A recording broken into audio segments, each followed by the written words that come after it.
دوسرے پل وہ چونک گئی۔ یہ پتھر کا عجب سا مجسمہ تھا۔ صدف کو سمجھ ہی نہ آیا کہ یہ کس کا مجسمہ ہے۔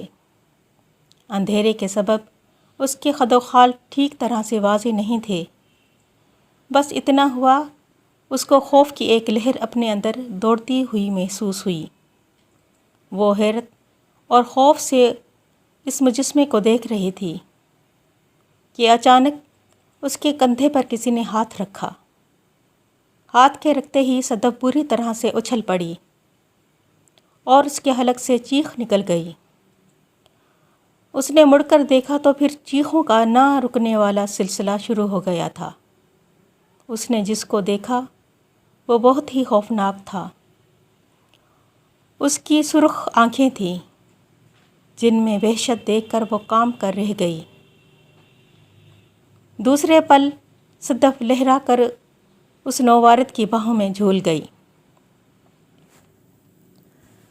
دوسرے دن سرفراز کی لاش پولیس نے اسی سڑک پر دریافت کی تھی۔ لاش کی یہ حالت تھی کہ اس کے جسم اور چہرے پر جا بجا زخموں کے نشانات تھے اور جسم میں خون بے حد کم تھا۔ یوں لگتا تھا کہ کسی درندے نے بڑی ہی بے دردی سے سرفراز کا خون پیا ہے۔ پولیس رپورٹ کے مطابق سرفراز گزشتہ رات شہر کے ایک باعزت بزنس مین نثار احمد صاحب کی لڑکی کو اس کی شادی سے لے بھاگا تھا۔ اب پولیس کو اس کی لاش ملی تھی۔ لڑکی کا کوئی پتہ نہ تھا۔ کاشف خان شہر کے ایک معروف بزنس مین تھے۔ انہیں اپنے بزنس کے سلسلے میں بیرون ملک سفر کرنا پڑتا تھا۔ چند سال پہلے تک کاشف اتنا کامیاب کاروباری نہ تھا، بس چھوٹا موٹا سا کاروبار تھا جس کو چلانے کے لیے بے حد پاپڑ بیلنے پڑتے تھے، لیکن اس کی محنت اور لگن نے اس کے کاروبار کو 10 سال میں بلندی اور عروج بام عطا کیا تھا۔ عروج حاصل کرنے کے بعد بھی اس کے اندر تکبر پیدا نہیں ہوا۔ ہر ایک سے محبت اور عاجزی سے ملتا تھا۔ اس کی محنت کی وجہ سے ملک کی سب سے بڑی کپڑے کی انڈسٹری اس کے ساتھ کاروباری سودے پر راضی ہوئی تھی۔ وقت رات کے 8 بجے طے پایا تھا۔ کاشف رات 7 بجے گھر سے نکل گیا۔ بیگم ایک خالص گھریلو عورت تھی۔ وہ ہمیشہ ہی اس بے وقت کے کاروباری میٹنگ سے چڑ ہی جاتی تھی۔ چنانچہ جب وہ گھر سے نکلا تو اس نے ناک منہ چڑھائی تھی، لیکن وہ ہنس کر ٹالتے ہوئے گھر سے نکل آیا تھا۔ جلد پہنچنے کے لیے اس نے ایک مختصر راستے کو چنا تھا۔ کاشف جانتا تھا کہ اگر وہ راستے سے نہیں جائے گا تو شدید قسم کے ٹریفک جام میں پھنس جائے گا، جو کہ اس کو گوارا نہ تھا۔ یہ وہی راستہ تھا جس کو اختیار کرنے پر پابندی عائد تھی۔ اس کی وجہ اس سڑک پر ہونے والی پرسرات اموات تھیں۔ پہلے پہل اس سڑک پر خاصی آمد و رفت ہوا کرتی تھی۔ اس کے بعد آہستہ آہستہ لوگوں میں خوف اور ڈر پھیلنے لگا تھا۔ بہت جلد یہ خونی سڑک کے نام سے مشہور ہو گئی تھی۔ اس کی وجہ لوگوں کی لاشیں تھیں جو اس سڑک سے ملا کرتی تھیں۔ وہ لاشیں بربریت اور وحشت کا اعلیٰ نمونہ ہوا کرتی تھیں۔ لاش کے چہرے اور جسم پر زخموں کے جا بجا نشانات ہوتے اور جسم میں خون بے حد کم پایا جاتا، جس سے ایسا لگتا کہ یہ کسی درندے کا کارنامہ ہے۔ جب اس طرح کے واقعات بہت زیادہ بڑھ گئے تو حکومت کی طرف سے انکوائری ٹیم تشکیل دی گئی، لیکن ٹیم کے ممبران بھی ان حادثات کا شکار ہو گئے۔ جو زندہ بچنے میں کامیاب ہو سکے ہمیشہ کے لیے پاگل ہو گئے۔ ان کے چہروں پر ایسا خوف پایا جاتا جو ناقابل یقین ہوتا۔ لوگوں نے ان واقعات کے بارے میں بہت قیاس لگائے تھے۔ کوئی یہ کہتا کہ یہ کوئی بدروحوں کا گروہ ہے جو لوگوں کو ورغلا کر عوام کا خون پی جاتا ہے۔ کوئی آدم خور شیر کی داستان سناتا، مگر ایک روایت نے زیادہ شہرت حاصل کی۔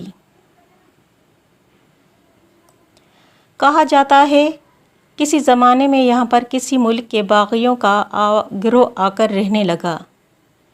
یہ گروہ زندگی گزارنے کے لیے ڈاکے مارا کرتا۔ جب یہ واقعات بڑھ گئے تو حکومت نے پولیس پارٹی ان مجرموں کی سرکوبی کے لیے روانہ کی۔ ڈاکو تو محفوظ رہے مگر پولیس والے کبھی واپس نہ آ سکے۔ اس کے بعد حکومت کوئی اور ٹھوس اقدام اٹھاتی، ملک میں طاعون کی وبا پھیلی، جس سے پورا ملک شدید متاثر ہوا۔ طاعون اس علاقے میں پھیلا چونکہ یہ لوگ مطلوب تھے، اس لیے ان کی کوئی مدد نہ کی گئی، جس کی وجہ سے یہ پورا قبیلہ وبا کا شکار ہو کر مارا گیا۔ اس کے بعد لوگ یہ سمجھے کہ ان مجرموں کی بدروحیں اس علاقے میں لوگوں کو مارتی پھرتی ہیں۔ چنانچہ حکومتی اقدامات کا کوئی ٹھوس فائدہ نہ ہونے کی وجہ سے اس سڑک پر آنے جانے پر پابندی لگا دی گئی اور اس سڑک کو حادثاتی مقام قرار دے کر بند کر دیا گیا۔ لیکن پھر بھی بہت سے منچلے چلے جاتے اور پھر کبھی واپس نہ آتے۔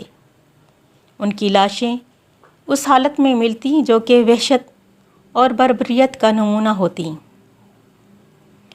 کاشف بڑے ہی پرسکون انداز میں کار چلاتا ہوا آگے بڑھتا جا رہا تھا۔ دل ہی دل میں وہ ان لوگوں کی توہم پرستی پر کہکے لگا رہا تھا جو کہ اس سڑک کو آج سے بھی گردانتے تھے۔ ابھی تک اس کے ساتھ ایسی کوئی واردات نہیں ہوئی تھی جو غیر معمولی ہو۔ سڑک کے دونوں اطراف میدانی سلسلہ تھا جس میں خوردرو پودے، جھاڑیاں اور اونچے نیچے ٹیلے وافر تعداد میں موجود تھے۔ کاشف کو کار چلاتے ہوئے 10 منٹ سے زیادہ عرصہ گزر چکا تھا مگر سڑک ختم ہونے کا نام ہی نہیں لے رہی تھی۔ سڑک تو شیطان کی آنکھ کی طرح لمبی ہی ہوتی جا رہی تھی۔ وہ سوچ میں پڑ گیا۔ اس کے اندازے کے مطابق فاصلہ اتنا زیادہ نہ تھا۔ زیادہ سے زیادہ 15 منٹ کے بعد اس مین روڈ پر ہونا چاہیے تھا جہاں سے ہوٹل اسی ایگل کا راستہ شروع ہوتا تھا۔ اچانک اس کی نظر فیول میٹر پر پڑی۔ فیول کا نشان بتانے والی سوئی زیرو کی جانب اشارہ کر رہی تھی، مطلب پیٹرول بھی ختم ہونے والا تھا۔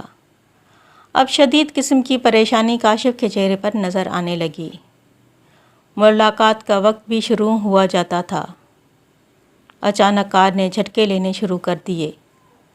چند لمحوں کے بعد کار لہراتی ہوئی سڑک کے دائیں طرف کچے میں اتر گئی۔ کار کا فیول میٹر زیرو کی ریڈنگ شو کر رہا تھا اور کار رک چکی تھی۔ او خدا، اب کیا ہوگا؟ کاشف کار سے نکل کر بڑبڑایا۔ اس نے گھڑی دیکھی تو رات کے 10 بج رہے تھے۔ کاشف مزید پریشان ہو گیا۔ کمپنی کے لوگ کاشف کا انتظار کر رہے ہوں گے۔ اگر وہ لوگ انتظار کر کے چلے گئے تو ساکھ بزنس مارکیٹ میں کافی خراب ہو جائے گی۔ وہ شدید پریشان ہو گیا۔ یہ اتنا ہی وقت لگ گیا تھا جتنا ٹریفک جام میں لگتا۔ دور دور تک تا حد نگاہ ویرانے اور سناڈے کا راج تھا۔ اس کی سمجھ میں نہیں آ رہا تھا کہ وہ کیا کرے۔ اچانک اس کو اپنے فون کا خیال آیا۔ اس نے فوراً ہی جیب سے موبائل فون نکالا۔ یہ دیکھ کر اس کو شدید قسم کی مایوسی ہوئی۔ فون بند تھا۔ کاشف کی سمجھ میں نہیں آ رہا تھا کہ فون کیوں بند ہے۔ اس کو اچھی طرح یاد تھا کہ جب وہ گھر سے نکلا تھا تو فون کو اچھی طرح سے چارج کر لیا تھا۔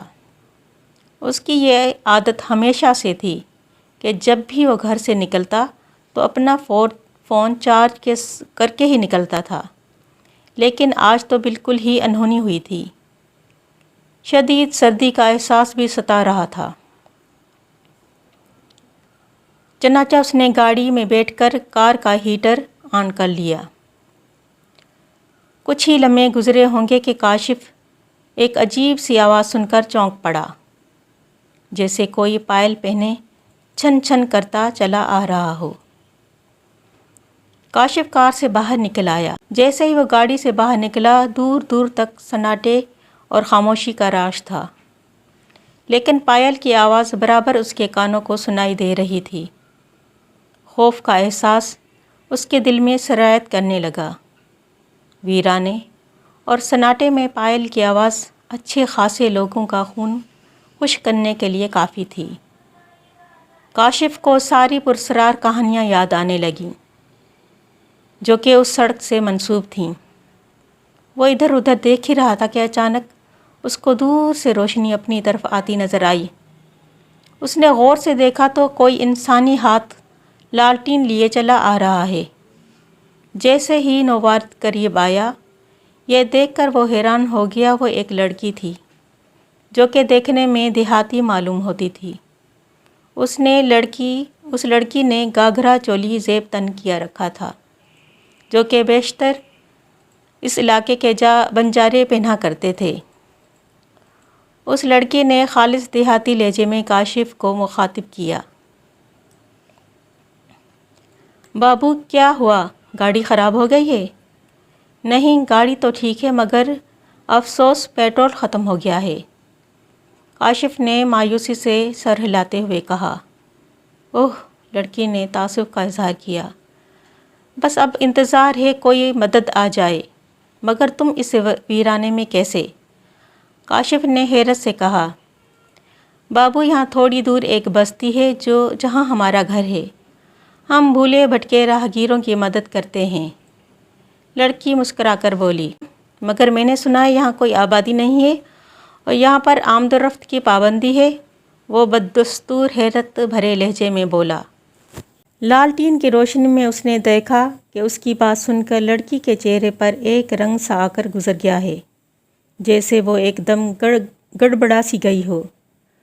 دوسرے پل وہ مسکرا کر بولی، نہیں بابو، یہاں ایک ڈاکوؤں کا گروہ ہے جو عوام کو پریشان کرتا ہے، لوگوں سے لوٹ مار کرتا ہے۔ اچھا، جواب مختصر تھا۔ بابو، تم ہمارے گھر چلو، رات ہمارے گھر میں گزار لینا، صبح کوئی نہ کوئی گاڑی گزرے گی تو پھر پیٹرول کا بھی کچھ انتظام ہو جائے گا۔ لڑکی پھر مسکرائی۔ کاشف نے دل میں سوچا کہ ساری رات گاڑی میں کالی کرنے سے بہتر ہے لڑکی کے ساتھ چلا جائے، صبح ہونے پر دیکھا جائے گا، کیونکہ ابھی دوسری کسی گاڑی کے آنے کا کوئی آثار نہیں ہے۔ میٹنگ تو خراب ہو ہی گئی ہے، چنانچہ کاشف اس بات میں سر ہلاتے ہوئے اس کے ساتھ چل پڑا تھا۔ چلنے سے پہلے کار ڈیش بورڈ میں ہمیشہ ہی ایک ٹارچ موجود رہتی تھی، تاکہ اگر کار میں کوئی چھوٹی موٹی خرابی ہو جائے تو ٹارچ کی روشنی کی مدد سے دور کی جا سکے۔ لڑکی آگے آگے چلی جا رہی تھی اور وہ اس کے پیچھے تھا۔ ٹارچ کی روشنی میں کاشف نے لڑکی کے سراپے کو غور سے دیکھا۔ لڑکی بے حد حسین تھی اور اس کی چال بھی بہت دلکش تھی۔ بابو، کیا نام ہے تمہارا؟ لڑکی نے چلتے چلتے پوچھا۔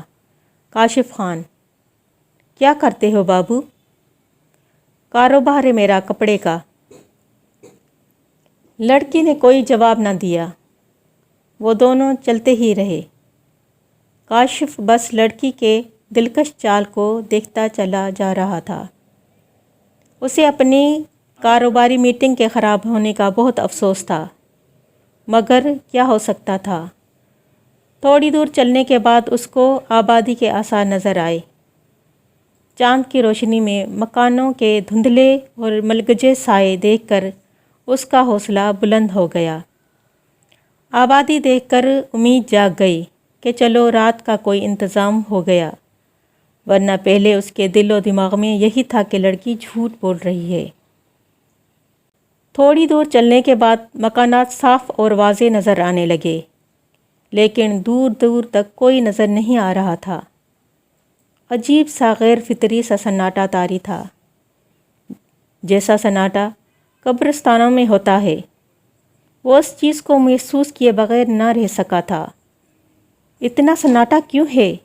بالکل غیر فطری سا، کاشف نے حیرت سے پوچھا۔ اس کی بات سن کر لڑکی چونک گئی، اپنے آپ کو سنبھالتی ہوئی بولی، تم کو پریشان ہونے کی ضرورت نہیں ہے بابو، سیدھے سادے دیہاتی ہیں، زیادہ دیر تک جاگنے کے عادی نہیں ہیں، جلد سو جاتے ہیں۔ اس نے کوئی جواب نہ دیا۔ نہ جانے کیوں ایسا لگا کہ جھوٹ بول رہی ہے، مگر کیوں؟ اس کا جواب کاشف کے پاس نہ تھا۔ اس نے سوچا جو ہوگا دیکھا جائے گا، ابھی فی الحال اس کے ساتھ چلا جائے۔ اس کے ذہن میں یہ خیال تھا کہ یہ لڑکی ضرور اس علاقے کے ڈاکوؤں کے ساتھی ہے، مگر اس نے خود کو حالات کے حوالے کر دینا بہتر سمجھا، کیونکہ وہ ساری رات گاڑی میں نہیں گزار سکتا تھا۔ چنانچہ کاشف چپ چاپ اس کے ساتھ چلتا رہا۔ کچھ ہی لمحات کے بعد اچانک وہ اس کی جانب دیکھ کر گویا ہوا، کیا نام ہے تمہارا؟ زاغونا۔ نام بڑا ہی عجیب سا تھا۔ ایسا نام تو اس نے زندگی میں پہلی ہی بار سنا تھا۔ لڑکی کاشف کو مسلمان معلوم نہیں ہوتی تھی، مگر اس نے اس کا دل رکھنے کے لیے اس کے نام کی تعریف کی۔ بہت خوبصورت نام ہے، جو کہ تم پر بہت جچ رہا ہے۔ اپنی تعریف پر کاشف نے اس کے ہونٹوں پر مسکراہٹ دیکھی۔ اس کی مسکراہٹ کاشف کو سپاٹ اور کھوکھلی لگی، بالکل غیر فطری، زندگی کے ہر احساس سے عاری۔ کاشف کوشش کے باوجود بھی اس میں زندگی تلاش نہ کر سکا۔ اچانک لڑکی نے مسکرا کر کاشف کو مخاطب کیا، تم مجھے توہم پرست انسان معلوم ہوتے ہو۔